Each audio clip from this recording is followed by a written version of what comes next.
All right, hey, shalom, shalom.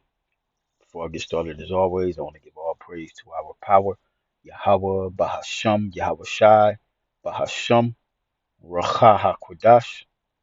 Double honors to the apostles and the elders of Great Millstone. Salutation and blessings to the hopeful elect scattered throughout the four winds of the earth that believe wholeheartedly in the true doctrine throughout the four winds of the earth, who are in hope of mercy and salvation during the time of Jacob's trouble, as well as when Yahweh Shai returns to the planet Earth.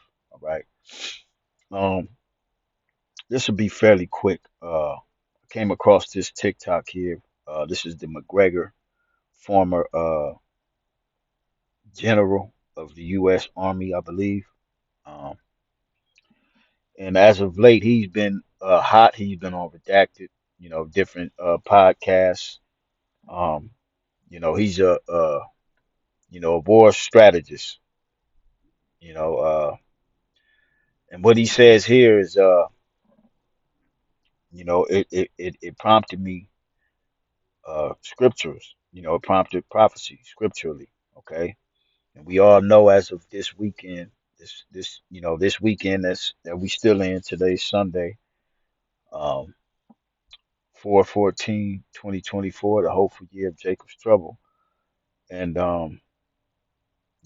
Iran sent a barrage of drone attacks into Israel. All right, and Israel immediately. They at the drawing board right now as we speak to figure out how to retaliate. And what's getting ready to happen is that these Israelis is getting ready to bring all these Edomite nations out. All right, really all nations out, because World War III is getting ready to ensue. But this is a part of the build-up. Okay, what's happening? Okay, this is the build-up to it. All right. Now I'm gonna let him speak, and then I'm gonna pull a couple of scriptures, because he pretty much breaks down uh what's happening, and that you know what shall ensue after. Okay, so let's listen. What Iran just did is reestablish deterrence. You see, Israel believed that it could launch a strike against Iran and suffer no consequence. That is no longer the case. Right now, Israeli military officials are looking at the damage done to their bases, and they understand the following: that Iran deliberately chose not to inflict extremely lethal action against Israel, that Iran struck buildings designed to send a signal to Israel, and indeed to the United States, that it could do what it did at Nevatim, at Ramona, anywhere in Israel, anywhere in the Middle East. And there was nothing the United States or Israel could do in response. This is deterrence. This means that in the future, if either Israel or the United States plan on carrying out an action against Iran, they have to weigh in the consequences of their actions, knowing that Iran has the capacity to reach out and touch any place, any spot, any target in the region, in Israel or out of Israel, and there's nothing anybody can do to stop that. This is why President Joe Biden has been on the phone with Benjamin Netanyahu, the Prime Minister of Israel, telling him, do not retaliate. The United States will not be a partner in any offensive action against Iran. Not because the United States is friendly to Iran, but the United States understands the consequences that will accrue should such an attack take place. You see, the United States has been deterred against further action against Iran. Now the question is, what will Israel do? Israel has been trying to lead the United States into a larger conflict with Iran for some time now. Indeed, some people have speculated that the Israeli attack against the Iranian consulate in Damascus was designed for just that purpose, to start a spiral of escalation that would ultimately lead to the United States being drawn into a larger conflict between Israel and Iran. But the Iranians were very clever in designing their response, just like they did when they retaliated against the United States for the assassination of Qasem Soleimani back in 2020. At that time, Iran launched over a dozen missiles against the Al Assad air base in Iraq. Those missiles struck the air base with extreme precision, but Iran had given the United States advance notice that that base was going to be struck. The United States was able to put its people into bunkers, and Iran ended up destroying empty buildings. But it demonstrated to the United States that it had the capacity to strike any American base in the region with extreme precision and kill as many Americans as they wanted, if they wanted to do that. And America was deterred against future action of that sort. Will Israel be deterred? Again, the Israelis are waking up today, looking at the damage done, understanding that there isn't a place in Israel today that's safe from Iranian ballistic missile attack. That means that Israel understands that any escalation could mean the destruction of Israel. Israel probably isn't going to launch a response against Iran. Israel has been deterred from launching that response by the Iranian actions. And in this case, we can say that Operation True Promise was an extraordinarily successful operation, not only for Iran, but indeed for the world, because Iranian deterrence now is a reality that can hold Israel and the United States in check. Let's be clear. So there you heard him. All right. And, he's sounding right up until the end. You know, yeah, Iran showed their strength. All right. And that's scripturally. Let's get that. Okay. Let's get that real quick. That the weak say, I am strong. All right. And this is where I wanted to go anyway. Um, all right. Going back to what I was saying, he's pretty much right on Iran showing that they're capable of getting cracking with the U.S. and Israel, and they showed that. All right, with the bombardment. I mean, there's all kind of videos going up on social media about it, um, and how they lit their ass up. All right, that Iron Dome was no match for what Iran, bombarded them with, and this is why. All right, this is Joel the three, Salakia Joel chapter 3 verse 9. It says, "Proclaim ye this among the Gentiles: Prepare war." Okay, remember the Most High is the Lord of hosts, the Lord of Sabaoth. All right, the Most High controls all armies on the planet Earth, all militaries, all men of war.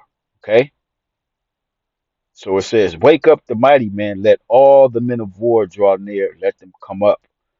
Beat your plowshares into swords and your pruning hooks into spears.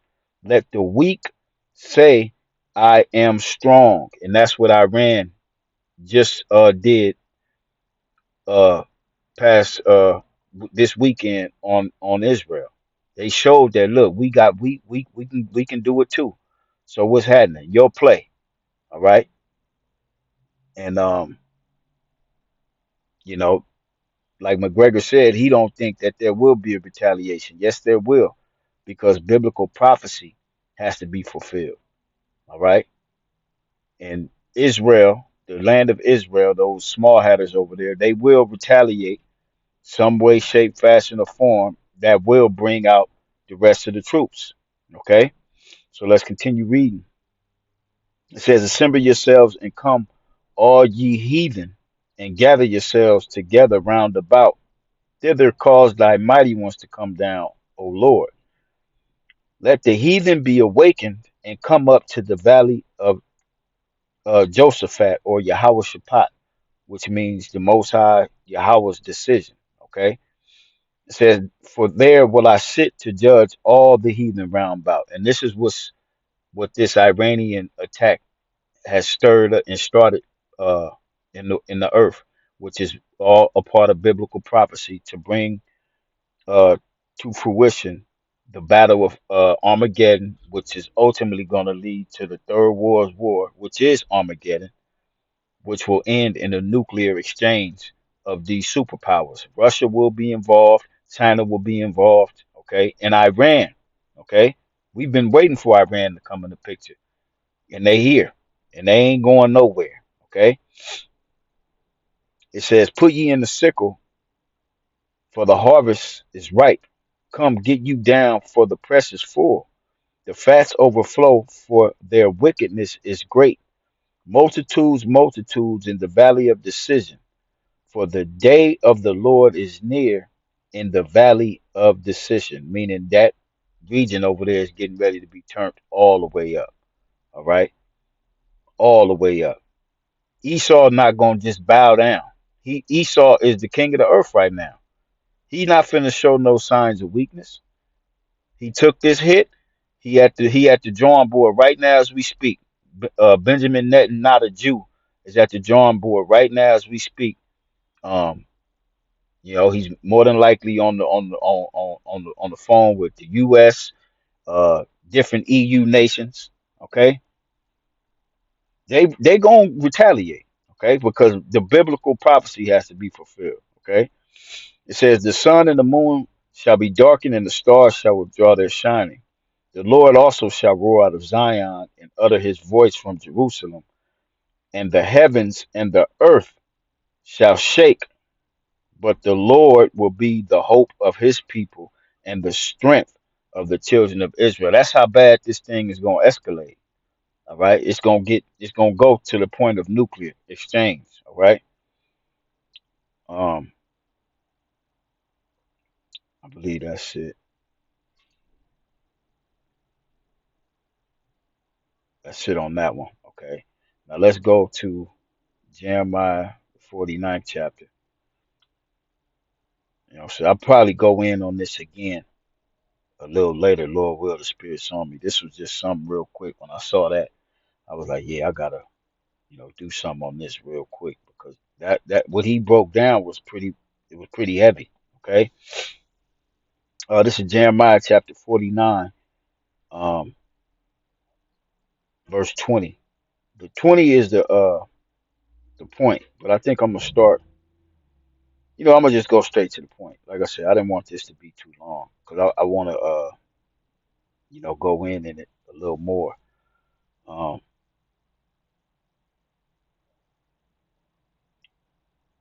okay, yeah, we gonna just go straight to the point. Right here in Jeremiah 49 and 20 says, "Therefore hear the counsel of the Lord that he have taken against Edom."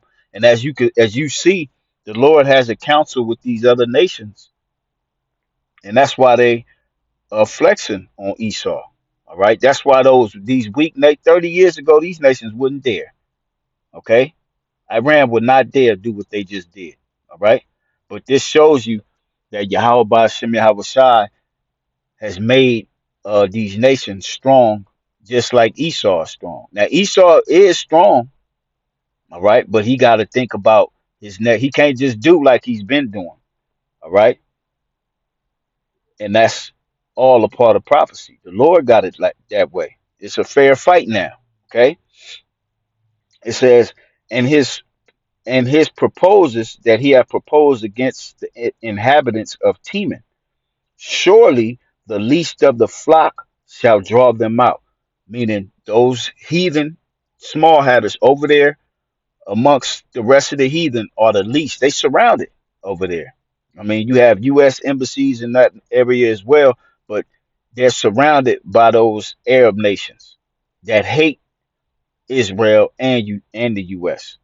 And they are going to bring them Arab nations out. They're going to bring the EU nations out. They're going to bring NATO out. All right, because that's where the Lord is going to gather these nations over in that Middle East region. All right, like it tells us in Joel as well, and take him to a land that's barren and desolate. They finna get it on over there. This was just the beginning of it escalating up to the point to where other nations is gonna have to get involved. Esau getting ready to try to help Esau. Okay, the least of the flock shall draw them out, as we just read. Surely he shall make their habitations desolate with them. It ain't gonna work. They gonna try to fight, but it's not gonna work. All right. It says the earth is moved at the noise of their fall.